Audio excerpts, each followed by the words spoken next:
Voilà, bienvenue sur DMG TV, les histoires mystiques. Tu es nouveau sur la page, n'oublie pas de t'abonner, de laisser un commentaire, de liker, de partager. Tu vas raconter une histoire, envoie ta demande ici en direct sur TikTok et on va te faire monter, tu vas nous raconter une histoire. Ici, on ne mentionne pas le nom des gens. On n'est pas là pour, ce n'est pas la justice, on n'est pas là pour dire ok, tonton Gilbert m'avait tapé hier. Non, non, non, non, non. Ici, on raconte uniquement les histoires et puis on prend les noms d'emprunt. Si c'est Stéphane qui a fait le truc, tu peux dire il y avait un Dieu donné qui a fait ci, qui a fait ça. Point. Tu ne vas pas entrer dans la vie privée des gens parce que on n'est pas là pour ça. Le but est de sensibiliser. C'est pas ici de venir accuser les gens que machin, patati patata. Hein? Voilà. Donc ceux qui ont les histoires peuvent déjà envoyer leur demande et on va les faire monter maintenant et puis ça va commencer. Bonsoir Gamla. Bonsoir DMG, bonsoir tout le monde. DMG, je ne sais pas si j'avais déjà parlé des histoires où par exemple au cours d'une dispute on dit une phrase et puis après ça peut être pris par quelqu'un d'autre et puis ça entraîne des conséquences. Est-ce que j'ai déjà parlé de ça? C'est vrai que j'avais écouté une histoire pareille, mais c'est pas toi qui as raconté. Ok. Moi, je vais d'abord raconter cette histoire que je dois raconter, et puis après, je vais voir si je vais raconter celle dont je viens de te parler. En fait, je vais parler de l'histoire d'une famille. Une famille chrétienne. Une famille qui prie. Donc, c'est un monsieur, un papa, il s'est marié, il a ses 2 enfants. Il y a un qui a 18 ans, 19 ans, et puis il y a le petit qui a 10 ans. Donc, le monsieur, c'est un homme d'affaires. Vous voyez des hommes d'affaires et puis qui montent sur les gros chantiers et tout. Donc le monsieur, il fait un moment, ses affaires ont commencé à péricliter. Quand c'est comme ça, il se met plus dans la prière et tout. Donc quand il prie, ça va, après ça tombe, ça va, après ça tombe. Et puis à un moment donné, il a commencé vraiment à constituer un homme de Dieu. Et dans la prière, Dieu lui a fait la révélation que son fils aîné de 19 ans, le garçon, est dans la sorcellerie. Il a essayé de chercher la solution un peu partout. Il faut savoir que pour délivrer un sorcier, là, ce n'est pas donné à tous les hommes de Dieu. Si la délivrance d'un sorcier requiert un serviteur qui a une onction spécialisée sorcellerie. N'empêche que quand quelqu'un est sorcier, on peut l'envoyer dans une église quelconque et puis peut-être par la grâce de Dieu, par une grâce ponctuelle de Dieu à ce serviteur de Dieu, là, il peut délivrer quelqu'un qui est dans la sorcellerie. Mais sinon, dans la réalité, c'est très difficile. Il n'est pas donné à tout le monde de délivrer une sorcellerie. Et c'est ce que beaucoup d'hommes de Dieu ne font pas. C'est pourquoi ils font croire à des gens, par exemple, quand ils ramènent des personnes qui sont dans la sorcellerie, que bon, j'ai prié les délivrer. Alors qu'en fait, la personne n'est pas délivrée. Et puis comme la sorcellerie aussi, c'est un esprit de mensonge en premier. Quand on demande à celui qui est sorcier s'il a été délivré, il dit oui. Donc bref. C'est dans ça le papa, quand il a su que son fils était sorcier, sa femme et lui ont commencé à chercher des solutions un peu partout, jusqu'à ce qu'il tombe il tombe sur un homme de Dieu qui a vraiment l'onction de la délivrance.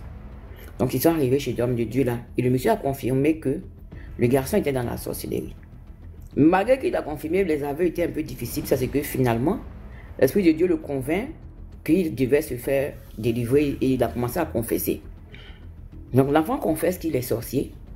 Il a été initié par le frère à son papa. Parce que comme je le dis, ton frère qui t'initie, tu inities ton enfant, c'est parce qu'il te veut toi-même faire du mal. Et quand il n'arrive pas, il initie quelqu'un qui est de ton sang pour l'aider dans cette tâche négative-là. Donc, le petit passe aux aveux qu'il a détruit le travail de son père. Comment il a détruit le travail de son père? C'est-à-dire que le monsieur, il a ses dossiers, les dossiers importants de la société dans une valise. Et l'enfant, mystiquement, il a su ouvrir la valise et il a récupéré tous les papiers. Et dans le monde spirituel là-bas, il a fait la photocopie et ils ont gardé les originaux là-bas. Et il a ramené les photocopies dans la valise. Et donc, à chaque fois que le père va concourir sur un gros marché, vu que c'est des photocopies qu'il a, dans un premier temps, les clients acceptent. Les clients acceptent de lui donner le marché, mais après délibération, malgré qu'ils ont donné leur accord au dernier moment, quand le monsieur vient, on lui dit non, que finalement on a changé d'avis. Et c'est ainsi qu'un jour, le papa, il est tombé sur un marché de 3 milliards de francs CFA. Il avait un gros marché de 3 milliards. Et l'enfant, il a su. Après, je vais te dire comment l'enfant a su. Hein. L'enfant, il a su que son père, avec les gens de son groupe, ils ont su que le monsieur devait concourir sur le marché de 3 milliards. Donc, il convainc l'enfant, 3 milliards de francs CFA.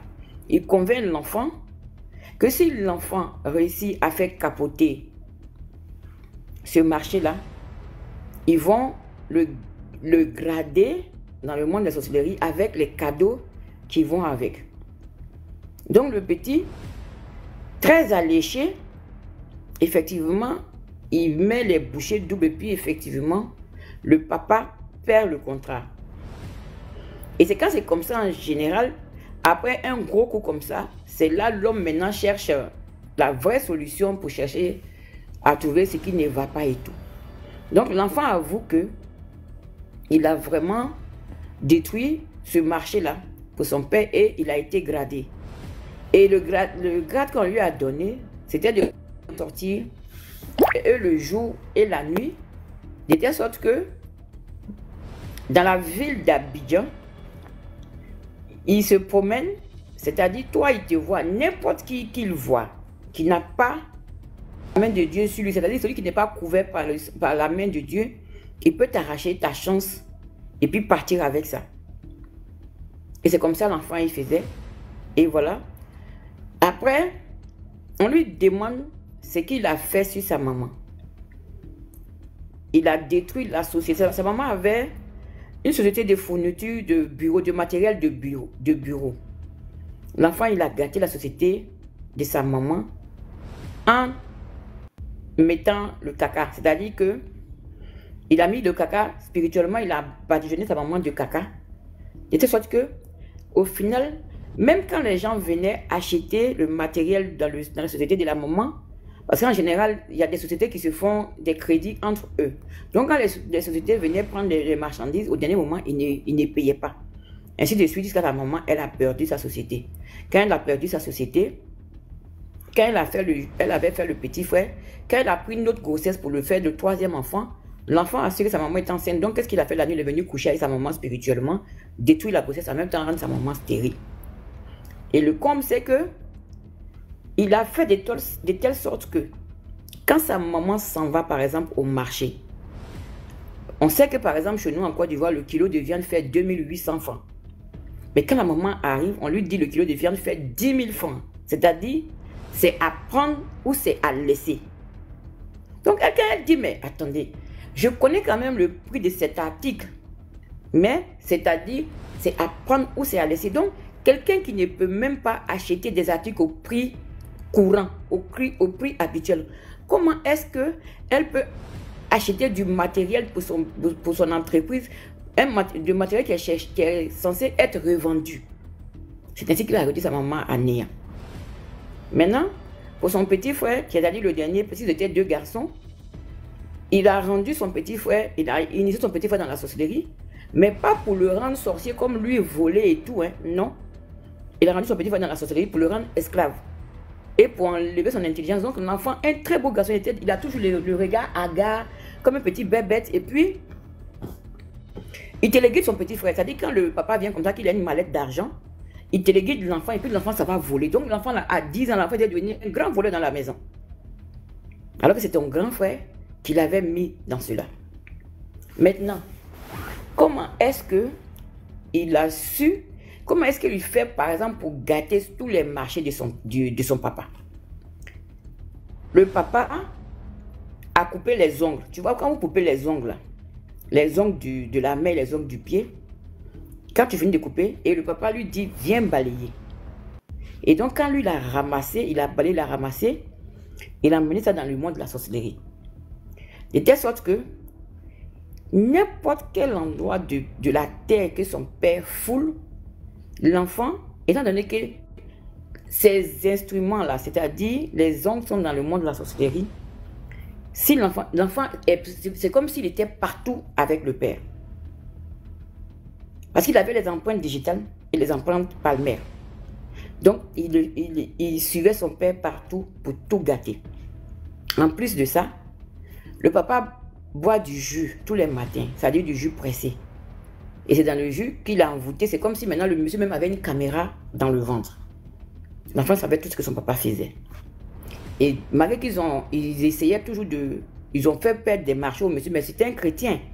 Donc à chaque fois, lui aussi, il se battait dans la prière. Il arrivait à sortir la tête de l'eau. Donc qu'est-ce qu'ils ont décidé? Ils ont dit à mon enfant, maintenant tu vas le terminer. Comment l'enfant va le terminer? La nourriture, quand le papa vient, l'enfant vient servir le papa et il prononce des phrases mystiques. Il fait des incantations devant la nourriture, sauf que le papa, à chaque fois qu'il doit manger, il prie. Et à chaque fois qu'il prie, ça annule les effets des incantations ou bien de l'envoûtement que l'enfant faisait sur la nourriture. Et le matin, il prend aussi le jus. Quand il doit faire le jus de son papa, il envoûte le jus, mais le papa aussi prie et puis il boit. Maintenant, dans la maison, le tapis, c'est-à-dire le paillasson de l'entrée de la maison. L'enfant a envoûté le paillasson d'entrée de la maison. De sorte que aucune bonne nouvelle ne peut sortir des dehors pour entrer dans la maison. Et il a envoûté la télé, c'est-à-dire la télé et sa caméra. Ce qui fait que quand le papa et la maman sont assis devant la télé pour causer, tout ce qu'ils disent, l'enfant entend. Donc le papa, il a changé la télé. Quand il a changé la télé n'était plus concernée parce qu'il faut dire que si par exemple l'enfant doit avoir par exemple une caméra, il faut qu'il fasse un travail, c'est-à-dire il faut qu'il peut-être il tue quelqu'un ou bien il faut tu vois, et par rapport à la mission, on lui donne une récompense. En dehors de la viande, parce que celui qui tue mange la tête, voilà, et le cœur. En dehors de ça, on lui donne par exemple une caméra et bon. Donc quand la caméra qu'il a mise dans la télé, le fait que le papa ait changé la télé, la caméra n'étant plus effective, donc il a mis maintenant un envoûtement dans la gazinière. Et dans la chambre des parents, il a envoûté le matelas. C'est-à-dire, il a la caméra aussi dans le matelas. C'est-à-dire, il a mis des écrans de contrôle dans toute la maison. Dans toute la maison. Et c'est comme ça, tout ce que les parents disaient, tous les projets que les parents fomentaient, tous les projets envisagés par les parents, l'enfant avait toutes ces informations. Et comme il avait aussi les ongles du pied, des doigts de son papa, tout ce que le père touchait, l'enfant avait les informations et tout ce que tout endroit que le père foulait des pieds, l'enfant savait. C'est des caméras comme ça que l'enfant savait. Donc, et cet enfant-là, dans son groupe de sorcellerie, au niveau d'Abidjan, ils étaient 55 personnes. Et c'était lui, par exemple, qui contrôlait, bon, il était chargé de contrôler un certain périmètre de la ville d'Abidjan. Tout à l'heure, comme tu t'es levé, tu n'as pas entendu. Il était sorte que quiconque il croisait, qui avait peut-être une étoile comme ça, sur une étoile brillante, l'enfant, si tu n'es pas protégé, il te ravissait cela. Et ce sont ces aveux-là que l'enfant a fait, et puis après, il est passé par la délivrance. Je donne des détails parce que c'est des choses qu'on fait dans nos vies courantes. C'est des choses qu'on fait dans la vie courante.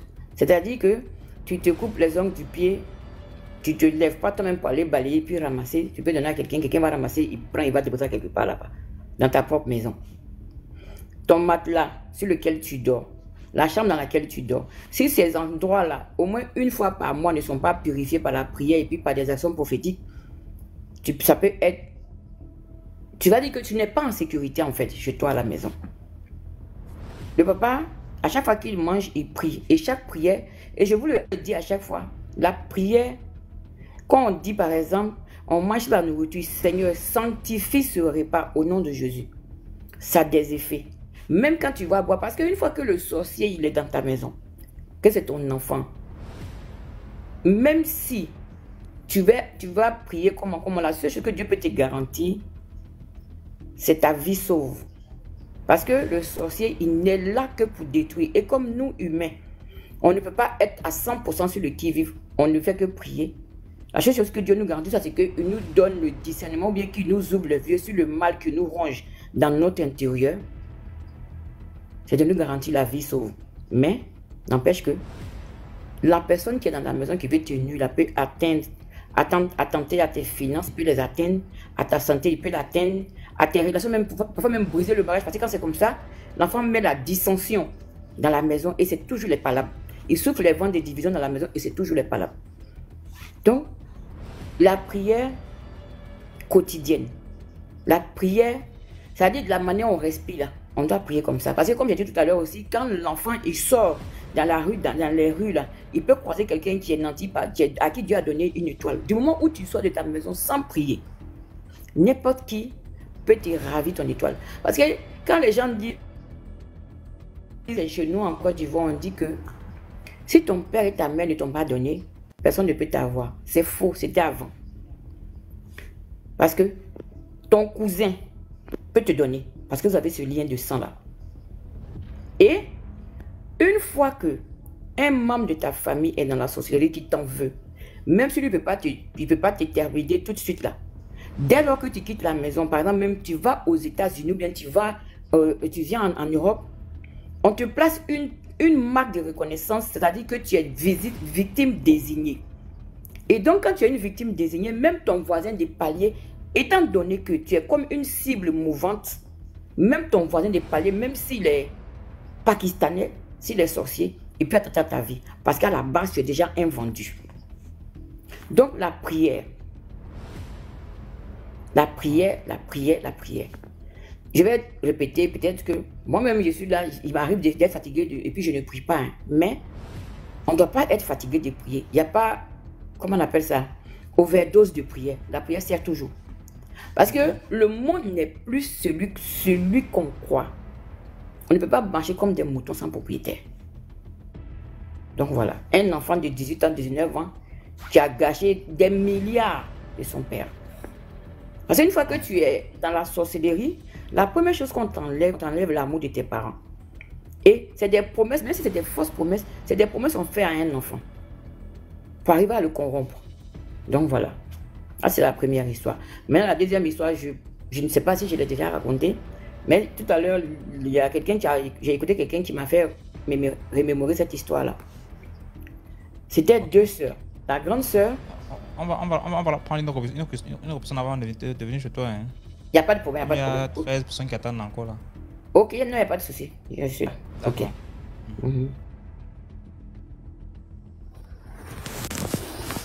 Bonsoir DMG. Bonsoir.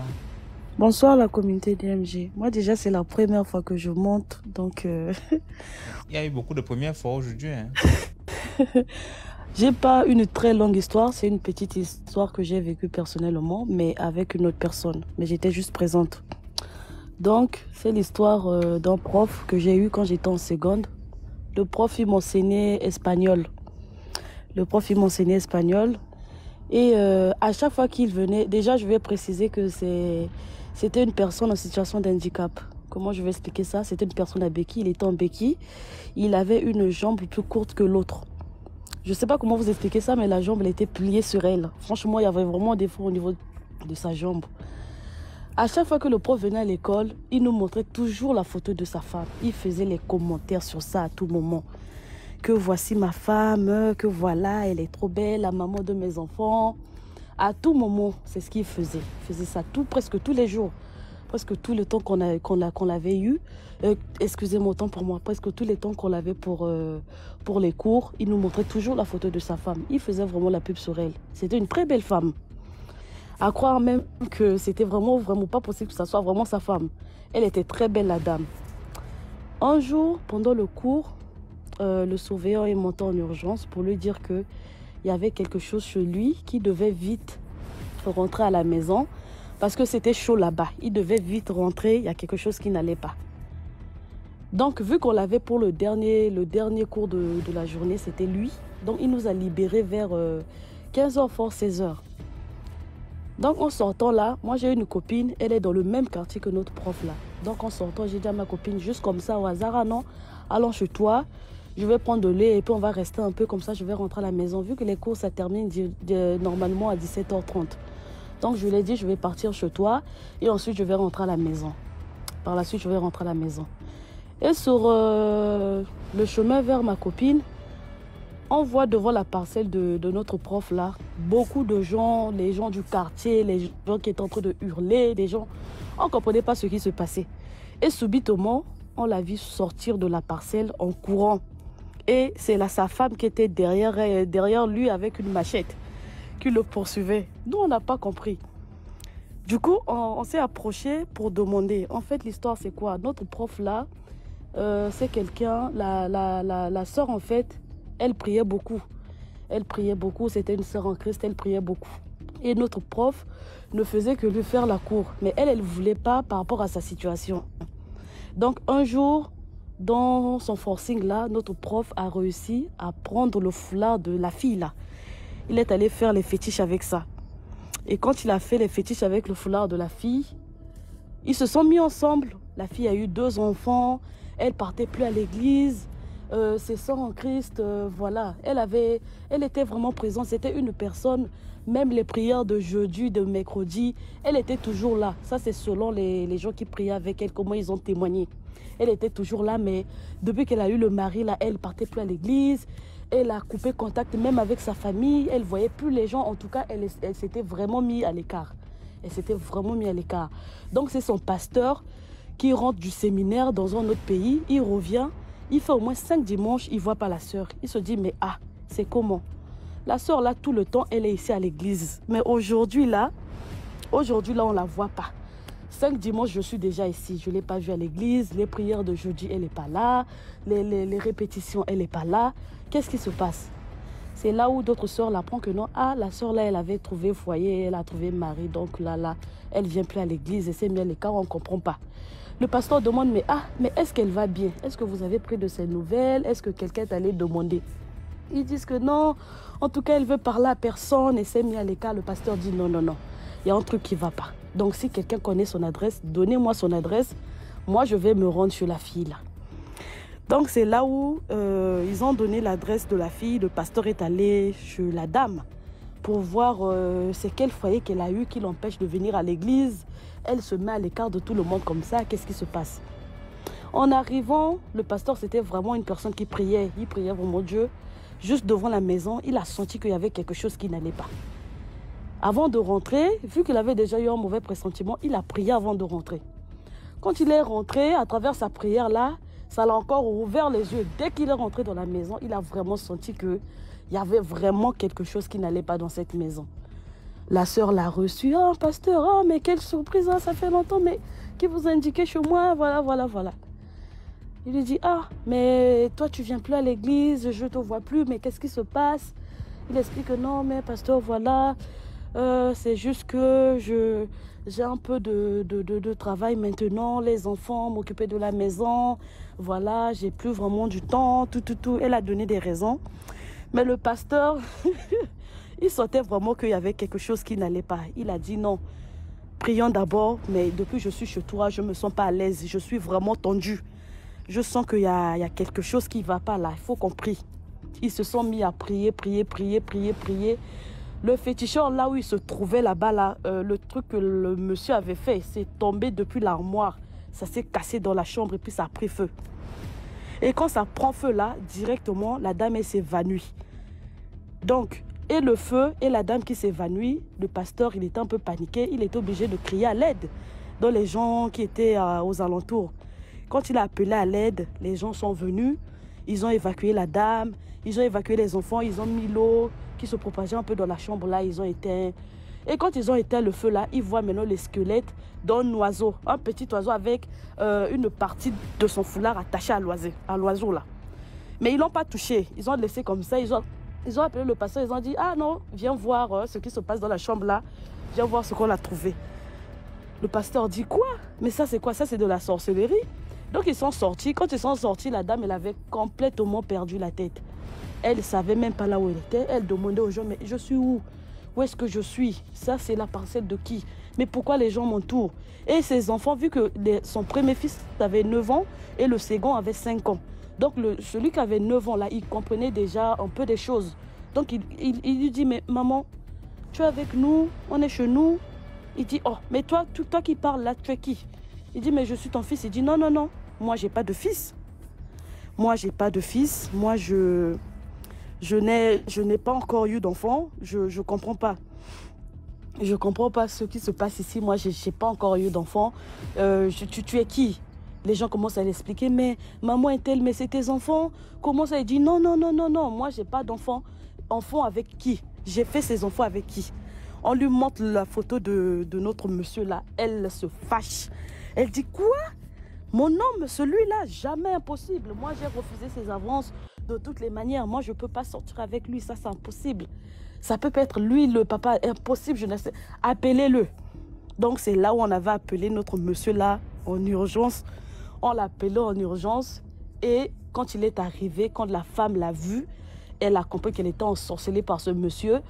Et elle s'est mise à pleurer. Tu as gâché ma vie en me donnant 2 enfants dans une histoire où j'avais même pas toute ma tête, jusqu'au point de me faire des fétiches et tout.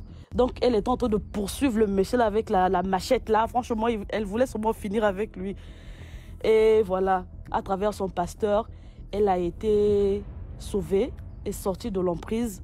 En tout cas, moi, sur cette histoire, je peux juste dire, quel que soit le physique de la personne, si une personne te fait la cour, en tout cas, ne te dis pas qu'il ne peut pas t'avoir, genre parce que voilà, tu le regardes, tu te dis que toi là, franchement, tu ne peux pas m'avoir, machin, truc. En tout cas, il faut reprendre une personne poliment, en telle sorte que ça ne le vexe pas. Parce qu'il y a de ces gens, tu le refuses comme ça, là, il va te faire des choses, tu vas le suivre même à genoux. Tu ne vas pas croire que c'est toi qui fais ça, donc ça dit, tu n'as même plus ta tête. Donc mieux vaut éviter le mal dans le bien. Tu réponds bien à la personne que voilà, tout gentiment, même si tu sais que dans ton cœur, là, ça ne va jamais arriver. Donc voilà, c'était ma petite histoire pour ce soir. Merci beaucoup. Merci beaucoup pour l'histoire. Merci.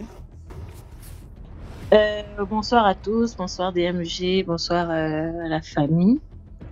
Je vais raconter, enfin je suis gabonaise, je vais raconter une histoire qui s'est passée dans la province du Haut-Lentem, à Oyem précisément, au Gabon. En fait, c'est une histoire qui a, je pense que beaucoup peuvent avoir entendu parler de cette histoire. En fait, c'est deux jeunes qui sont allés en brousse, et lors de la chasse et tout, ils ont vu, il y a un qui a aperçu un écureuil en fait. Du coup, il a tiré, normalement il a tiré et tout. Lorsqu'il tire, tout d'un coup ils entendent aïe, aïe, aïe, genre quelqu'un qui se plaint en fait. Aïe, aïe et tout. Ils se rapprochent parce que les deux ont vu l'écureuil en fait. Du coup, ils se rapprochent vers les bruits qu'ils entendent et tout. Quand ils arrivent, ils trouvent une vieille dame en fait. Et la vieille dame était de leur village et tenez-vous bien, elle était malade en fait. C'était une vieille dame qui ne pouvait plus marcher et tout. Du coup, ils lui demandent, tu fais quoi ici? Et enfin, tu fais quoi ici? On t'a laissé au village et tout, alité. Elle faisait les paniers, voilà, avec des lianes et tout. Elle faisait les paniers normalement assise chez elle parce qu'elle ne pouvait plus bouger et tout. Donc, elle faisait les paniers. Donc, ils lui ont demandé, tu fais quoi ici? On t'a laissé au village et tout. Tu es alité, tu es censée être alité. Ah non, je suis ici, je suis venue. Elle a inventé une histoire à dormir debout. Et après, elle a porté plainte. L'affaire arrivée au tribunal, elle a porté plainte comme qu'on lui a tiré dessus. Les hommes, clairement, ils ont dit, cette vieille, elle est censée être alitée. On ne sait pas ce qu'elle fait ici. Et au tribunal, effectivement, ils ont fait venir, c'était pas une audience, c'était ça a été considéré comme, comment on appelle ça, un truc involontaire, j'ai oublié comment on appelle ça. Homicide involontaire, voilà, homicide involontaire. Du coup, c'était un crime, c'était pas en audience publique et tout, mais on a entendu parler de l'histoire dans le village et tout. Donc voilà, les villageois sont venus témoigner parce que en audience, voilà, on écoute un peu tout le monde. Ils ont dit effectivement qu'ils ne savent pas, tout le monde a témoigné que cette dame était normalement au village alitée. Du coup, on ne savait pas ce qu'elle faisait en brousse à ce moment précis en fait. Voilà. Et à l'époque au Gabon, on ne traitait pas au tribunal des affaires mystiques. Donc on leur a demandé, puisque tout le monde avait témoigné que la dame était censée être au village, on n'a pas inculpé les deux messieurs et on leur a demandé d'aller régler ça au village en fait. Merci bien, c'est tout pour l'histoire. D'accord, merci beaucoup pour l'histoire. Je vais remonter si j'ai une autre histoire. D'accord. La Rose. On va essayer de raconter l'histoire. Ok. Voilà. C'est ma maman qui m'a raconté cette histoire. En fait, c'est une histoire qui s'est passée dans son village lorsqu'ils étaient petits. Ils avaient un marché où il y avait quelques boutiques. Et dans ce marché, il y a un monsieur qui vendait des pagnes. Il vendait les pagnes vraiment. Et il avait d'autres concurrents. Seulement, tout le monde s'alignait toujours chez ce monsieur quand il fallait des pagnes. Personne n'allait chez les autres. Elle dit que c'était une histoire où même quand tu ne veux pas aller chez lui pour acheter le pagne, tu te retrouves aligné chez lui en train d'attendre ton tour de pagne. Elle dit que petite, même elle faisait souvent des efforts. Elle dit à ses parents, non, moi je pars pas là-bas. Mais elle ne comprenait pas comment après se retrouver à faire ses achats chez ce monsieur. Bon, ce monsieur a épousé 2 femmes. Bon, la première femme, il ne l'aimait pas beaucoup, mais la première femme lui avait donné un fils. Et il aimait beaucoup son fils. Or, il adorait sa deuxième femme. À un moment, donc le monsieur était il était parti chercher le charme pour charmer le village en fait. Et eux, ils ne le savaient pas. Donc, afin que ses affaires soient prospères. Donc, le voilà, il vient faire des achats à Yaoundé, au marché Mokolo. Il fait ses achats et tout. Il prend le car pour rentrer au village. Un monsieur apparaît et lui dit, ah non, tu nous dois. N'oublie pas que tu nous dois. Donc, devant vraiment, tous les gens qui étaient dans le car ont vu ce monsieur lui dire, mais c'est comment? Tu nous dois. Depuis, on attend que tu réagisses, tu nous dois. Vraiment, c'était un deal entre nous. Il faut que... Il dit, je vous ai déjà donné quelqu'un, mais vous ne voulez pas de cette personne. Le monsieur lui dit, tu sais aussi qui on te demande en fait. Tu sais qui tu dois donner. La personne que tu dois donner là, on ne la veut pas. On t'a dit qui on veut. Bon, il y a une dispute qui a commencé entre eux, mais après le monsieur lui a dit, je reviendrai. Hein, moi je te dis, je reviendrai. Si tu ne nous donnes pas ce qu'on te demande. Il a voyagé, il est allé au village. Bon, ceux qui étaient dans le car ont témoigné de cette affaire au village. Mais ça, bon, personne n'y a apporté une attention particulière. Le temps a continué de suivre son cours normal. Les villageois ont continué de faire les achats chez lui. Vraiment, c'était le boutiquier chez qui tout le monde faisait les achats. Donc, on a oublié cette histoire. Un autre jour, il revient à Yaoundé, toujours au marché Mokolo, parce qu'il se ravitaillait là-bas. Les Camerounais savent un peu ce que c'est que Mokolo ici à Yaoundé. Donc, c'était un peu là où il faisait ses achats de vente en gros et puis il ramenait au village. DMJ, même scénario. Ce monsieur lui redit, bon, maintenant je suis venu te chercher parce que je t'ai dit que tu nous devais. Le monsieur lui dit, mais je vous ai déjà donné quelqu'un, non? Pourquoi vous ne voulez pas de cette personne? Une personne en vaut une autre. Le monsieur lui dit, non, toi tu sais bien qu'une personne n'en vaut pas une autre. Donne-nous ce qu'on te demande de nous donner. Là, alors, il se disputait violemment et tout. Il dit ok, de toute façon, c'est aujourd'hui que tu vas savoir ce qui va t'arriver. Le monsieur est reparti. Le car a pris la route. Accident. Et ce monsieur était le seul qui s'est blessé, en fait, et vraiment de façon très, très violente. Le genre, son abdomen s'est ouvert. Lui-même, il portait ses intestins comme ça entre les mains. Il portait ses intestins. Mais tous les autres n'ont rien eu, même pas une égratignure. Après, bon, il est décédé. On apporte, à l'époque, c'était pas comme maintenant où il fallait mettre la morgue et tout. Donc, on apporte le corps au village, on fait les rituels. Tu sais que dans nos coutumes, même en fait, en Afrique, il y a un temps de conservation du corps quand même. Même si le corps ne part pas à la morgue, le temps d'apprêter l'enterrement et tout. Alors, lorsqu'on décide de l'enterrer, le monsieur qui lui parlait dans le cas vient à son deuil. Il dit devant les gens, il sait pourquoi il est mort. Il est mort parce qu'il est têtu. Il est mort parce qu'il est égoïste. Devant l'assemblée, hein, donc devant vraiment tous les villageois, vous savez que les sorciers, là, dans leur monde, là, où c'est quel courage qu'ils ont. Il vient là, il dit que il meurt aujourd'hui parce qu'il n'a pas voulu faire ce qu'on lui a demandé. Hein? Voilà, c'est moi qui l'ai conduit dans cette loge où il était. C'est ça qui lui permettait. C'est là où les villageois comprennent donc le pourquoi il était attiré à aller faire les achats chez lui. Donc c'est moi qui l'ai conduit dans la loge où il était.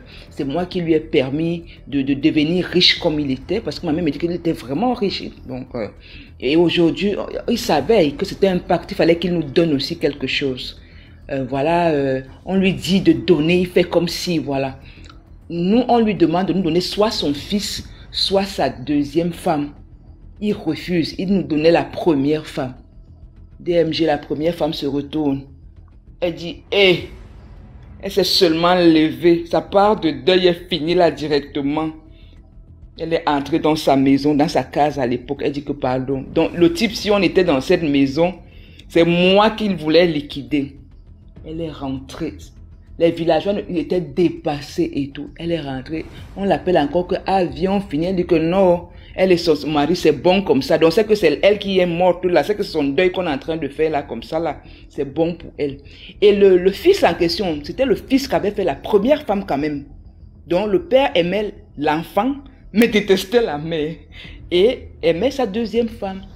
Les villageois ont essayé de... Elle a dit que non, c'est bon pour elle. Alors on finit d'enterrer le sorcier là. On l'enterre et tout. Et en parenthèse, la deuxième femme était la cousine de ma maman. Donc voilà, la préférée de ce monsieur était cousine, une grande cousine à ma maman. Donc une nuit, ce monsieur vient en rêve. Chez sa deuxième femme, sa femme adorée. Il lui dit, ah, là où je me trouve ici, je travaille. Je travaille, mais je sais que je t'ai laissé dans de mauvaises conditions. Hein. Je sais que c'est pas facile pour toi et mes enfants là-bas. Il lui indique un endroit dans ses champs. Il lui dit, va là-bas. Il y a un sac là-bas pour toi. Ça va te permettre d'élever les enfants. De toute façon, n'aie pas peur de cet argent. C'est moi qui travaille cet argent ici. Va là-bas. En journée, la pauvre dame dit, elle n'a pas bougé. Le gars est revenu la nuit d'après, lui dit que mais c'est comment ma chérie, je te dis, je ne peux rien te vouloir de mal, va là-bas dans mes champs. Il a bien indiqué, je dis que va chercher parce que ce sera difficile pour toi et les enfants. Et quand tu vas prendre cet argent, occupe-toi aussi des enfants de ta coépouse, ce n'est pas pour toi seul. Ah, 2 fois, elle en a parlé à quelqu'un au village que voilà ce que mon mari vient me dire. Ils sont arrivés dans ce champ, à l'endroit indiqué DMG, il y avait de l'argent. Vraiment comme il avait décrit. La femme dit, ah, je prends, je ne prends pas. Celui qui l'accompagnait lui dit que, lui-même il t'a dit que c'est ça qui travaille là-bas. Donc porte seulement, on rentre avec ça au village. Ils arrivent au village et tu sais, à l'époque, parce que ma mère c'est les années 50 quoi, donc ça fait vraiment longtemps. À l'époque avec la religion chrétienne qui arrivait et tout, le réflexe c'était quoi? Quand on a ce genre de coup, on court seulement à l'église. Donc, ils ont couru là-bas à l'église, parler de ça au catéchiste, que voilà l'argent qu'on a reçu et tout. Le catéchiste leur dit, quoi, laissez ça ici. Quand le pasteur va venir, c'est monté, c'est descendu. Voilà comment le sac d'argent est resté là-bas à l'église. Donc, on ne sait pas ce qu'ils en ont fait. Parce que la femme, elle a dit que non, elle ne peut pas élever ses enfants avec ce genre d'argent parce qu'elle ne sait pas... en fait, s'il n'y aura pas un retour après, en fait, à l'église. Bon, après, entre guillemets, la première femme, quand c'est arrivé comme ça, elle a quitté le mariage. Elle a dit qu'elle ne veut même plus rester là, puisqu'elle a compris qu'elle perdait son temps chez ce monsieur. Elle est rentrée chez ses parents. Donc, la deuxième femme est restée, elle se battait à faire ses champs pour élever les enfants. Donc, en fait, la morale de l'histoire, c'est toujours pour dire aux gens, il y a toujours un retour. Qu'on ne nous mente pas là. Quand tu pars dans une loge, on va te raconter que non, sinon vraiment c'est facile. Non, tu vas devenir riche. Monte, descends, fais n'importe quoi. À un moment ou à un autre, il y a toujours un retour. Donc c'est l'une des histoires que je voulais raconter. Je ne sais pas si je peux raconter la deuxième que j'ai suivie aujourd'hui. Donc je ne sais pas si je dois redescendre. On va prendre une autre personne d'abord avant de revenir sur toi. D'accord, ok. Bonne nuit, DMJ. Merci beaucoup pour l'histoire, merci. Bonne nuit, comment tu parles là, comment? Bon, merci pour l'histoire, tu es encore là. D'accord, d'accord. Je pense que je vais laisser tomber. Hein. Non, faut parler, c'est déjà bon, faut parler, maman. Ah, ok. Donc, je disais donc, je voulais raconter une histoire qui s'est passée au Gabon. À Port-Gentil, c'est la capitale économique du Gabon. Donc, voilà, c'est l'histoire d'une jeune fille, on va l'appeler Gabrielle, qui était installée à Port-Gentil. En fait, elle était originaire de la province. Et il faut savoir qu'à Port-Gentil, il y a beaucoup de... C'est la province des Mienais, en tout cas. C'est une ethnie au Gabon. Donc, eux, ils sont vraiment réputés pour leur amour des Blancs.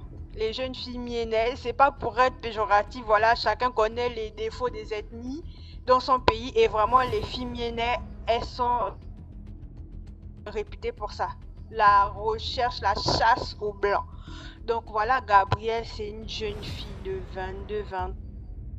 22-23 ans qui a arrêté l'école après le brevet et qui a fait une petite formation de secrétariat. Donc pour elle, tout ce qui va la sauver dans la vie, c'est de trouver son blanc qui va lui donner la nationalité, le visa Schengen pour qu'elle puisse vivre la belle vie. Donc, Port-Gentil, c'est une ville pétrolière et minière. Donc, il y a beaucoup de compagnies qui font venir des expatriés pour exploiter les mines de... Un Français. On va l'appeler Richard. Voici comment Gabrielle, elle dit que, hé, Richard, c'est toi qui vas changer ma vie. Là où je suis là, Richard, tu vas me sortir de mes problèmes. Richard, tu vas venir changer ma vie. Et le pauvre Richard, lui, il était venu pour faire 6 mois sur une plateforme offshore et rentrer dans son pays. Il n'était même pas venu s'installer au Gabon. Il est venu juste pour une mission et il repartait chez lui. Elle a dit que c'était lui qui allait changer sa vie. Donc, elle a tout fait. Elle est partie. D'abord, elle a discuté avec le gars dans le bar. Ils ont échangé leur numéro. Lui, il se disait que voilà, c'est juste pour le temps qu'il va passer ici. Après, il part. Mais elle a dit qu'elle va tout faire. C'est lui. C'est comme ça qu'elle est partie faire beaucoup de choses, les feuilles, les quoi, machin, pour séduire le gars. Elle a dit que tonton, là où j'ai eu ton numéro, là, c'est la fin pour toi. Si tu retournes encore dans ton pays, c'est pour les vacances. Tu es là avec moi, tu vas changer ma vie. Gabrielle, une jeune fille courageuse, est partie dans les lacs chez elle. Elle est partie se laver au plus profond de ces lacs chez elle pour qu'il ne la quitte jamais. Richard, qui était venu pour faire 6 mois au Gabon, il va faire 1 an, a loué une maison, a installé Gabrielle. Richard, qui appelait ses parents tout le temps, a commencé à arrêter d'appeler ses parents. La famille de Richard s'inquiétait parce que Richard, lui, il a dit il part pour 6 mois. Maintenant, Richard ne répond plus au téléphone. Richard, qu'est-ce qui se passe? Gabrielle, chaque fois, elle faisait qu'ajouter. Elle faisait qu'aller ajouter. Ce qu'elle ne savait pas, c'est que la sœur de Richard, elle était Wiccan. Donc, les Wiccan, en fait, ce sont des dames qui vénèrent la nature dans les pays européens. Ce sont un peu des sorcières.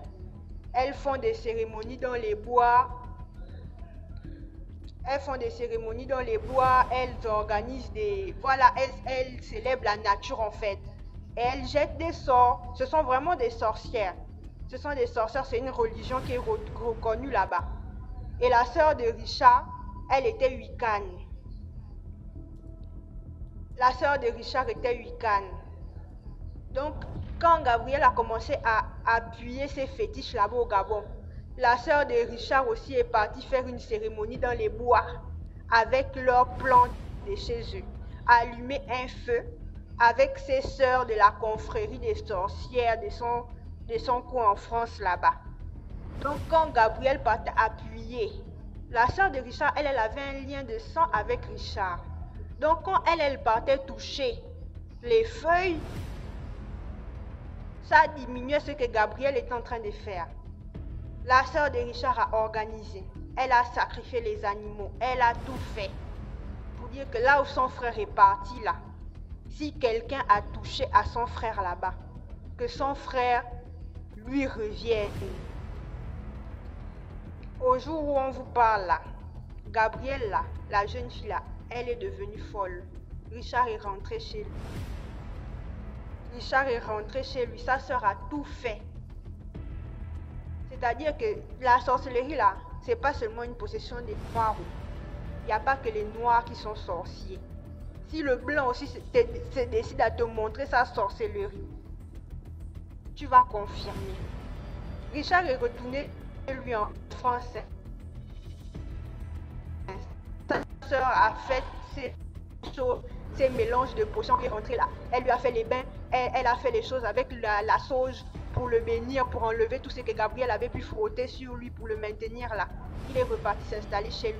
Et Gabrielle, elle est restée à devenir folle au Gabon parce que tout ce qu'elle avait fait, c'est retourné contre elle. Donc, c'est pas tout le monde qu'on fétiche. D'ailleurs, on ne fétiche même pas les gens parce que tu ne connais pas ce qui se passe autour d'eux. Déjà, Dieu va te punir, mais s'il y a quelqu'un qui fétiche plus que toi, tu ne pourras jamais... Voilà, c'est ça. Voilà ce que je voulais raconter ce soir, malgré les petits problèmes des réseaux. J'espère que vous m'avez bien entendu. D'accord, merci beaucoup. On a suivi l'histoire aussi. Donc, merci pour l'histoire. Désiré. Bonsoir à tout le monde. Bonsoir. Oui. Bonsoir. J'espère que tu vas bien. Ça va, je fais grâce. J'espère que c'est aussi le cas chez toi. Bon, chez nous tous. Ça va. Ok. Bon, je vais conter mon histoire. Mon histoire concerne les cadeaux qu'on reçoit, surtout les cadeaux venant de la belle famille. Il y a eu 2 jeunes, ils ont commencé à avoir une relation étant étudiants. Et au fur et à mesure que les années passent, l'homme finit. Quand il finit, le couple constate que la jeune fille est enceinte et puis bon, ils décident de vivre ensemble. Et quand ils décident de vivre ensemble, c'est une histoire de belle famille. Donc il demande à sa chérie, s'il te plaît, pas voir de temps à autre ma famille. La première fois, la jeune fille pas voir sa belle-sœur. Et quand elle arrive, elle aide la belle-sœur, ses belles-sœurs à la cuisine, elle mange tout. Et dans les échanges, l'aîné de son chéri lui dit, mais est-ce que tu as un mortier? Et les mortiers en bois où on peut piler le foutou là. En Côte d'Ivoire, on utilise beaucoup. La jeune fille lui dit, oui, j'ai un mortier. Elle lui dit, bon, ton mortier, il n'est pas bon. Moi, j'ai un mortier ici, il est tout petit. Je sais pas si vous connaissez ça aussi au Cameroun. Il est tout petit, un petit mortier.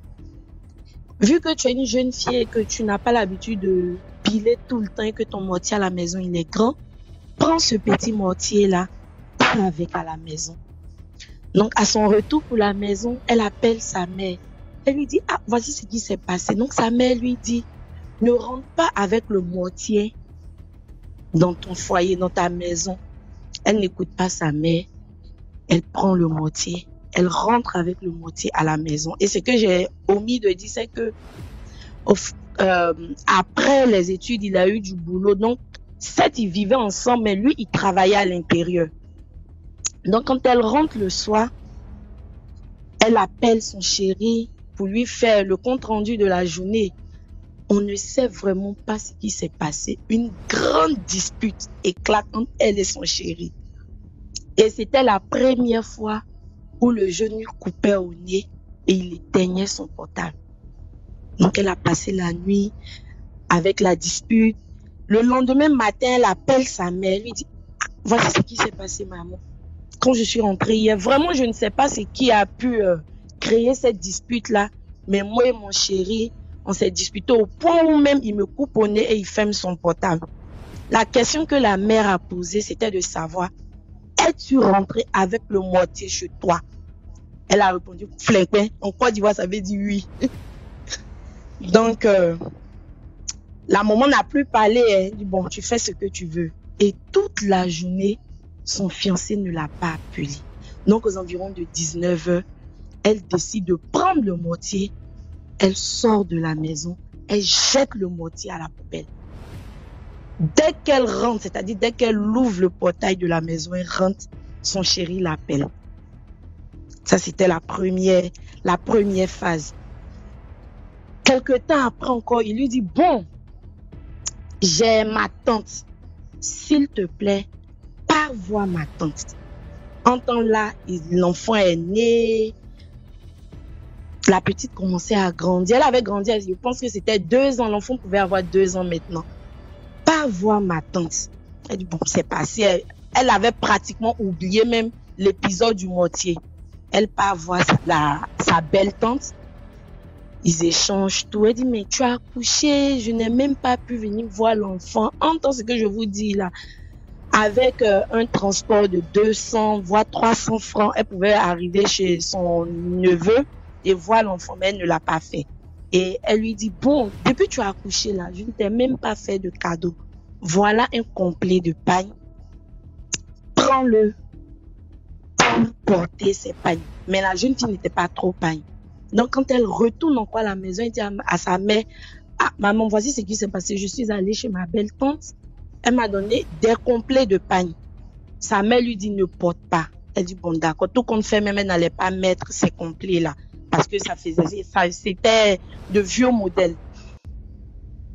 Elle reste et puis, quelques temps après, sa mère vient à la maison. Quand sa mère vient, elle dit à sa mère, bon, ces complets de pagne, je ne peux pas les porter.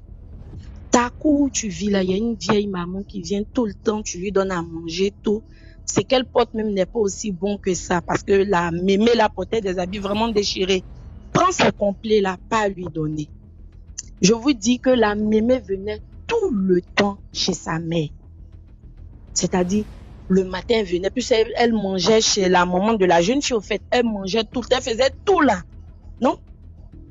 La maman prend les habits. Elle part, elle donne à la mémé. Je vous assure que dès qu'elle a donné les habits à la mémé, plus de visites. Ma mère même se déplace, elle part voir la mémé. Elle n'arrivait plus à voir la mémé. La relation était finie comme ça.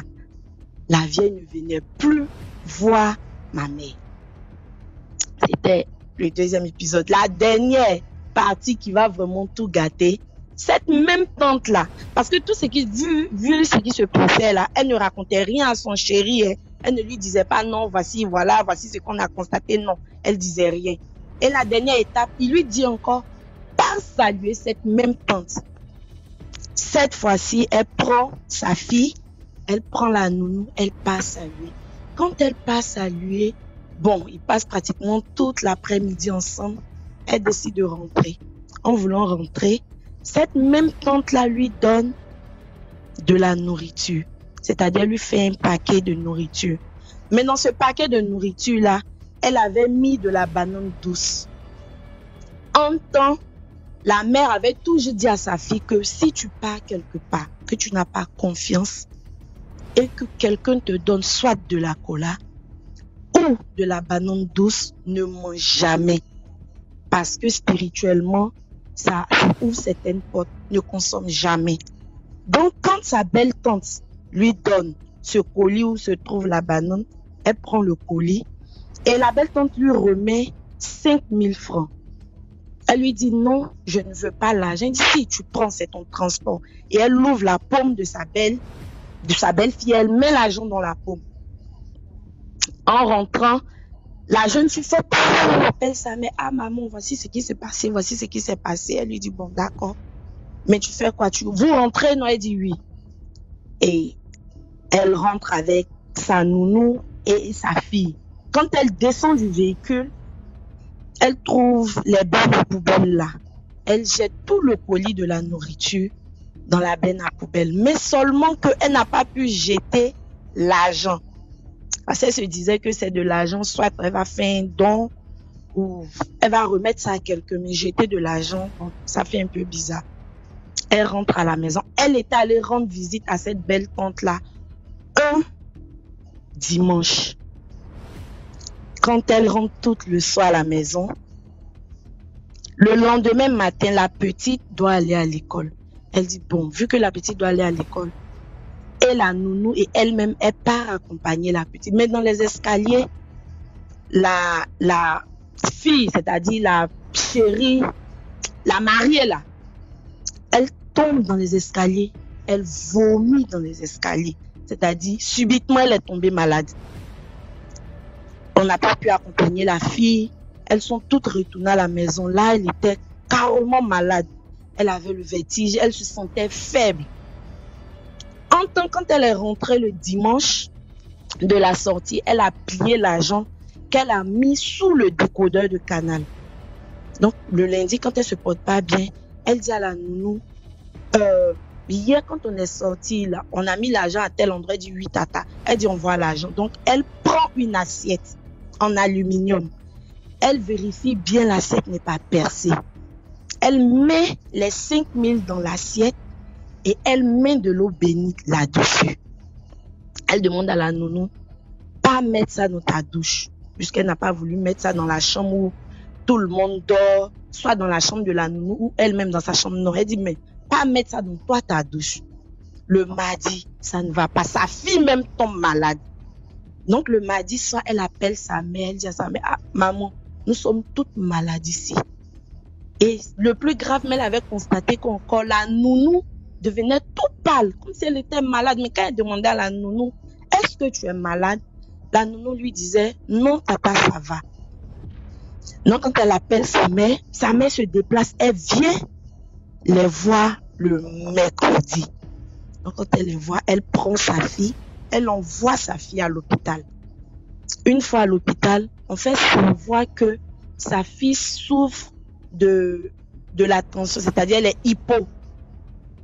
Et ils ont donné d'autres maladies, des vieux là. C'était de ça que la jeune fille souffrait. Donc la mère qui dit à sa fille, mais non, même si tu dois avoir la tension artérielle, tu dois plutôt être hyper. Parce que nous, on a tendance à ce que la tension monte chez nous, mais la tension ne baisse pas. Là, vraiment, c'est bizarre. Mercredi, jeudi, vu que elle, sa mère part au travail, elle rentre où elle est, part au travail. Donc, elle reste ensemble. Elle reste avec ses enfants. Jeudi, vendredi, là, ça ne va pas. Mais seulement, on lui avait dit à l'hôpital de partir se reposer beaucoup. Et elle avait rendez-vous le lundi, c'est-à-dire si ça n'allait pas, jusqu'au lundi, là, on allait lui prescrire des médicaments. Donc, toute la semaine, ni elle n'est allée au travail, ni l'enfant n'est allé à l'école. Et la nounou qui était vraiment pas bien portante. Vendredi, samedi, sa maman avait promis revenir. Mais en temps, le samedi, vu que toute la semaine, la petite n'est pas allée au travail, elle demande à la nounou d'aller acheter tout ce qui est pompon pour pouvoir faire les tresses de sa fille. Elle s'assoit. Quand elle commence une tresse, 2 tresses, elle entend une voix qui lui dit, si cet argent que tu as mis dans la douche reste jusqu'à demain, c'est-à-dire si ça boucle les 7 jours, tu mourras. Elle entend ça une fois. Elle se dit, oh, c'est de la blague. Elle continue les tresses. Elle entend ça une deuxième fois. Elle dit, c'est pas possible. Et une troisième fois, c'est comme si la personne criait sur elle. Je te dis que si tu n'enlèves pas l'argent dans ta maison, tu mourras, tu n'entends pas. Non, elle est prise de panique. Elle demande à la nounou, s'il te plaît, l'assiette que tu avais mis dans ta douche où se trouve l'argent, envoie l'assiette. Je vous assure que quand la nounou envoie l'assiette, il n'y a plus d'eau sur cet argent. L'argent est totalement sec. L'eau bénie avait disparu. Donc, elle prend ce qu'elle venait d'entendre au sérieux, elle fait un effort, elle plie l'argent, elle sort de la maison. Difficilement, elle ne faisait que dandiner. En temps, ce que j'oubliais de dire, c'est que toute cette semaine-là, elle n'arrivait pas à manger, à mettre quoi que ce soit dans la bouche. Elle fait un effort, elle trouve une église où elle part après prière, elle met l'église dans un panier de quêtes. Elle met l'argent dans un panier de quêtes. Et dès qu'elle sort de l'église, c'est-à-dire quand elle est devant la grande porte d'entrée de l'église où elle cherche à rentrer, elle n'avait plus de vertige. Les vertiges avaient disparu. Donc, qu'est-ce qu'elle fait? Elle dit, bon, j'ai envie de manger. Elle part dans un restaurant prendre du shawarma. En attendant que le shawarma puisse être prêt, sa mère l'appelle pour lui dire, ah, je suis arrivée. Mais je cherche maintenant à prendre un taxi. Je viens. Elle dit, non, je ne suis même pas loin de toi. Attends. Quand elle arrive auprès de sa mère. Sa mère avait 2 bagages. Un où elle avait fait du marché, bon, c'est du manioc, de l'igname, tout, pour qu'elle puisse manger. Et puis un autre où elle avait son sac. Donc, elles doivent rentrer. Il n'y avait pas aussi de taxi. Donc, qu'est-ce qu'elle dit? Elle dit, bon, néanmoins, je dois prendre les 2. Je lui dis, non, laisse, je prends ton sac où il y a des habits. Subitement, elle a eu la force. Elle a pu prendre le sac de la mère, où elles ont marché près de 200 mètres pour avoir une taxi. Donc, après toutes ces étapes-là, et c'est après cette dernière étape où vraiment l'argent s'était évaporé tout, elle a pu dire à son chéri que voilà ce que j'avais constaté, voici ce qui s'est passé. Et quand elle lui a dit ça, c'est là le chéri va lui dire que, effectivement, dans la famille, bon, certaines personnes disent que son côté spirituel n'est pas très clair. Mais bon, moi, comme je ne considère pas tout, mais vraiment, c'était une étape difficile. Et puis, la prière nous a aidés. Mais ce que j'aimerais donner plus comme conseil, c'est que on doit vraiment beaucoup écouter nos mères. Surtout quand nous sommes jeunes et puis on rentre dans les foyers là. On doit beaucoup écouter nos mères. Et aujourd'hui, je suis mariée avec ce dernier-là. Mais il y a encore beaucoup d'attaques où je raconterai peu à peu. D'accord. Merci beaucoup pour l'histoire, Désiré. Je vous en prie. Bye. Bonsoir. Le King Salut, DMG. tonton. Oui, Je suis là. Hein. Comment tu vas?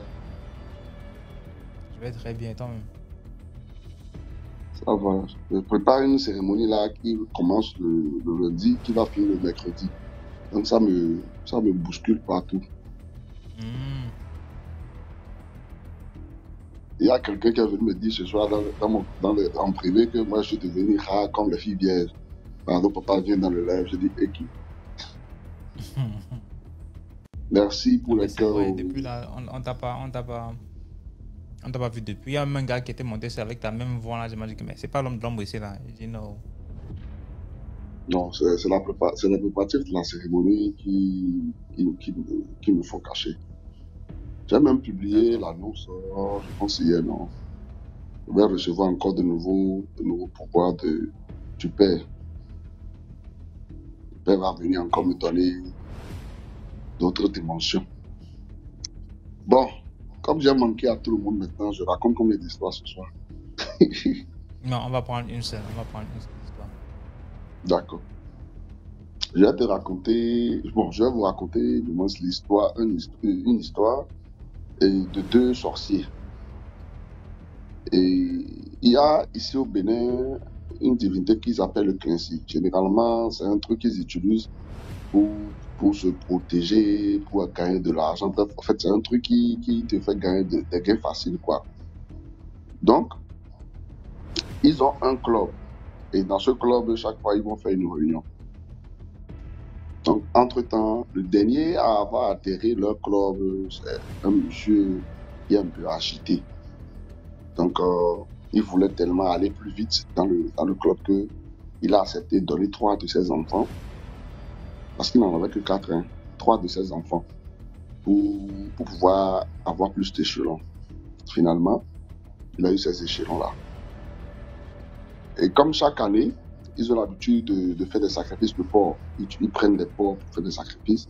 Mais à la fin, quelqu'un donne son enfant ou un proche, bref, ils sacrifient un être humain. Et tout ça, c'était seulement pour avoir le contrôle et l'influence sur le village. Hein. C'était pas pour grande chose. Donc, il s'est fait que c'était arrivé autour du monsieur dont je parle, qui a donné 3 de ses enfants pour avoir plus d'échelons. Donc, c'était après le président de leurs associations, c'est lui qu'on voit. Parce que le grade qu'il avait pris était vraiment élevé. Donc, l'année, si on lui disait que, bon, maintenant c'est à ton tour de nous donner quelque chose qu'on va manger. Et il faisait savoir que quand il est venu, qu'il avait déjà donné 3 de ses enfants. Donc, il ne pouvait plus donner le dernier qui restait. Ils ont commencé une bataille entre eux, de qui va dire que non, tu donnes, l'autre dit non, je ne donne pas, ainsi de suite. Donc, un matin, le vieux, il s'est levé, il est allé au champ. Mais il a un chien chez lui, dans sa maison, et le chien ne quitte jamais la maison. Donc, quelqu'un était venu chez lui pour faire des rituels. L'un de ses amis du cercle était venu à la maison pour faire des rituels dans lesquels il devait voler l'âme de son enfant. Le dernier qu'il refusait, de Benjamin, quoi, qu'il refusait de mettre en sacrifice. Donc, quand il est revenu à la maison, il est allé directement chez la personne et a fait savoir à la personne qu'il a tout vu. Genre, j'ai vu tout ce que tu étais venu faire et tout et tout. La personne lui a demandé comment. Il dit que le chien que tu as vu chez moi, le chien a les yeux. Quand tu viens faire quelque chose chez moi, quand je viens, il me raconte tout. Et d'habitude, c'est un vieux qui était comme ça. Quand il n'est pas à la maison, il vient, il sait tout ce que vous avez dit, tout ce que vous avez fait. Il va te dire même ce que tu as fait, par où tu as marché dans la maison. Donc, à la fin d'année, je le dis parce que nous sommes à la fin d'année, donc les personnes qui sont souvent agitées au fin d'année, là, ils n'ont qu'à se calmer. Donc, à la fin d'année, ils ont dit, bon, il va falloir que tu nous donnes l'enfant. Au pire des cas, c'est toi qu'on mange. Il dit, ok, si c'est moi que vous allez manger, mangez-moi. Effectivement, avant de mourir, il avait donné lui-même, il avait lavé sa tête. Il a donné à son enfant à boire. L'enfant a bu. Il a donné les trucs qu'il allait donner à l'enfant. L'enfant a mangé. Il dit à l'enfant que si jamais il meurt, qu'il doit tout faire pour tuer telle personne. Et si cette personne-là ne rentre pas en sacrifice, alors que ce qu'il veut faire sera en vain. Donc, le vieux est décédé, non. On a fait ces cérémonies et tout. Donc, ils ont continué. L'enfant a succédé sa place. Ah, là, voilà, dans la nouvelle année, d'habitude, en juin, il faut encore un retrouvaille. Donc, ils étaient au retrouvailles et tout. Et le petit qui a succédé au trône de son père est venu. Donc, d'habitude, quand tu vas aux réunions, il y a toujours chacun sa place. Donc, le petit est venu, ils lui ont donné la place de son père. Il était assis. Ils ont fait leur sacrifice et tout. Ils étaient en train de parler. Et quand ils ont fini de faire leur sacrifice, ils ont ouvert une bouteille de whisky. Ils étaient en train de partager. Donc, normalement, après leur président, c'est le petit qui représente son père qui devait passer. Donc, le vieux qui avait créé l'embrouille avec son père défunt a refusé qu'on lui sert à boire avant lui. Parce qu'il disait que lui n'est personne, que l'enfant n'est personne, en fait. Il disait que j'ai tiré avec ton père et j'ai gagné. Donc, toi, tu n'es personne. Le petit n'a rien dit, hein. Le petit était resté tranquille, comme si de rien n'était. Donc, ils ont partagé le whisky, ils ont bu entre eux, et le petit était le dernier qu'ils ont servi. Quand il a pris sa part, il a bu. Il avait son petit chapeau sur la tête qu'il a tiré sur le visage, et il s'est adossé comme quelqu'un qui dormait. Quelques temps après, le vieux agité, qui jouait le costaud, il a commencé par avoir des maux de ventre. Et il est allé un peu dans la brousse pour dire, bon, je vais sûrement essayer d'aller aux toilettes pour voir ce que le papa. Ah, arrivé là-bas, le gars ne revient plus. Le gars ne revient plus de là-bas. Atier, le monsieur était seulement en train de chier. Il chiait seulement. Il chiait seulement. Alors que le petit faisait semblant de dormir, mais il ne dormait pas. Hein. Il est sorti de son corps simplement pour aller mélanger un peu les intestins du vieux. Il a fait pratiquement 1 heure de temps là-bas, il n'est pas revenu. Donc, l'un de ses collègues se sont dit que telle personne est partie, n'est pas revenue. Donc, ils sont allés le voir. Le vieux, il avait tellement chié la diarrhée qu'il ne pouvait plus se lever, il était allongé au sol. Donc, ils ont dit, mais qu'est-ce qui se passe? Il dit que depuis que lui est venu pour chier, il ne fait que faire la diarrhée, que ça ne s'arrête pas. Donc, c'est comme ça, ils sont revenus à la maison. Ils ont réveillé le petit, ils ont dit, mais toi, réveille-toi, non. Ah, il a telle personne qui est en train de chier, ça ne finit pas. Qu'est-ce qui se passe? Le petit dit qu'il n'a pas pris le whisky. Il n'a pas bu le whisky qu'il a bu là. Hein? C'est ça qu'il est en train de chier. Et ils ont dit au petit, mais tu ne peux pas le faire, ça c'est ton aîné. Il dit que non, ce n'est pas mon aîné, mon père était son aîné ici. Donc si je prends la place de mon père et que quelqu'un me dit qu'il a tué mon père parce que mon père ne voulait pas me sacrifier, je vais lui montrer que moi je peux le mettre en sacrifice ici et que rien ne va se passer. Tout le monde est venu le voir, ils l'ont supplié, il dit non, que jamais. C'est comme ça qu'il va chier jusqu'à ce qu'il meure. Finalement, le président lui a demandé, bon, tu veux quoi? Il dit, ok, voilà. Et c'est maintenant qu'ils ont posé la bonne question. Ils ont pris son père en fin d'année. Donc l'année vient de commencer, ils sont au bon milieu de l'année. Que lui, à son tour, s'il veut arrêter de chier, il faut qu'il donne aussi son Benjamin, qu'ils vont manger. Le président dit que ok, l'année n'est pas encore finie. On vient de faire seulement les petites cérémonies qu'on fait. Donc on ne peut pas lui demander de donner son enfant. Le petit dit que non, ce qu'il a fait là, et mon père est parti. Il va aller rejoindre mon père là-bas et ils vont en parler. Donc ils ont ramené le vieux comme ça, avec la diarrhée. Il avait des achillés sur lui tellement que quand vous le voyez, on dirait quelqu'un qui a bu, qui est tombé dans le caniveau. Ils ont tout dit, le petit dit pas. Là où je suis là, si je me lève sans qu'il me donne le petit, son enfant, c'est que si je rentre chez moi, c'est lui que vous enterrez. Et finalement, ils n'avaient pas le choix. C'est son Benjamin qu'il a cédé pour pouvoir survivre. C'est son Benjamin. Le même jour, hein, là, d'abord, dans la brousse là, ils ont appelé l'âme de l'enfant. Ils ont transformé en chèvre. Ils ont tué et qu'ils ont dégusté proprement, comme les choukouya. Après ça, chacun est rentré chez lui.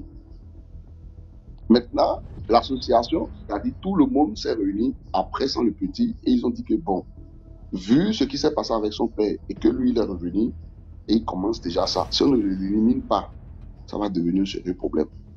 Entre-temps, lui aussi avait sa femme qui était enceinte et c'était son premier enfant qui venait au monde. Donc pour lui rembourser le coup, ils ont pris sa femme et l'enfant que la femme portait. C'est-à-dire ils ont mangé sa femme étant enceinte. C'est comme ça qu'ils ont commencé une guerre entre eux. Le clan est cassé. Maintenant, sauf qui peut, non? Parce que chacun veut montrer à l'autre qu'il est fort dans la sorcellerie. Puisqu'ils ne sont pas initiés par les mêmes personnes, chacun a été initié différemment dans d'autres endroits de la sorcellerie. Mais ils ont formé un club seulement pour pouvoir contrôler le village. Donc c'est à la guerre de sauf qui peut que le petit maintenant à un moment donné, parce qu'ils étaient tous contre lui seul. Il est allé voir un prêtre de Fa qui devait s'associer à lui parce qu'ils lui ont retiré le pouvoir de sortir de son corps. Parce que c'est quand il sort de son corps qu'il les domine. Donc ils l'ont empêché de pouvoir sortir de son corps. Finalement, il s'est associé à un prêtre de Fa qui devait l'aider sur des consultations afin de savoir ce que les gens se préparaient contre lui. Le jour où le prêtre de Fa était en train de venir lui raconter l'histoire, je riais, ça veut dire que voilà les sorciers entre eux qui ne s'attendent pas. L'autre mange l'autre, l'autre dit que je mange l'autre. Voilà quelqu'un, un père de famille, à cause de la sorcellerie, qui va faire la diarrhée du whisky. Du whisky, hein, du whisky. Est-ce que quelqu'un peut aller faire la diarrhée du whisky? Du whisky. Tout ça parce qu'on lui a privé d'un verre de whisky seulement. On va faire la diarrhée. Et en même temps, je profite pour vous dire que nous sommes en train de partir à la fin de l'année. Ne soyez pas la chèvre que les gens vont prendre pour compléter leur vie. Pardonnez. Vous qui mangez partout, vous qui aimez à les anniversaires et au deuil de fin d'année, calmez-vous. Calmez-vous. Cette année-là, ce qu'on est en train de voir à la fin de cette année-là, c'est très, très dangereux. Surtout chez vous au Cameroun. Je dis ça, je sais de quoi je parle. Si vous n'êtes pas au courant, je vous informe que la deuxième base la plus solide de la sorcellerie se trouve chez vous au Cameroun. Et observez très bien, début décembre jusqu'à la fin de décembre, vous allez remarquer, constater plein d'accidents. Je ne dis pas que je suis sorcier, hein, parce que vous allez sûrement dire que c'est parce que je suis sorcier que j'en sais quelque chose. Je ne suis pas sorcier. Mais je suis informé et je vous tiens aussi informé pour que après vous ne soyez pas les chèvres que les gens vont crier ou des raisons pour lesquelles les gens vont faire la diarrhée du whisky. Simplement. Je voulais aussi raconter une autre histoire du vendeur de cercueil, mais bon, on va remettre ça à plus tard. Donc voilà un clan de sorciers qui finit par se disperser seulement parce qu'on a pris l'enfant de quelqu'un contre le père de quelqu'un. Et tout ça a fini dans une affaire de diarrhée. Voilà, DMG. D'accord, merci beaucoup, tonton, pour l'histoire. Je t'en prie. Voilà, on est arrivé à la fin de l'émission. Merci pour les tapoteurs. On a 359 000 likes. Merci à tous ceux qui ont partagé, 165 partages. Tous ceux qui sont montés raconter les histoires. Merci pour le courage que vous avez eu. Merci pour la force que vous donnez au mouvement. Voilà, donc le live c'est le mercredi et vendredi à 20h00 heure du Cameroun. Portez-vous bien, passez une très bonne nuit et surtout, priez avant de dormir. Ciao.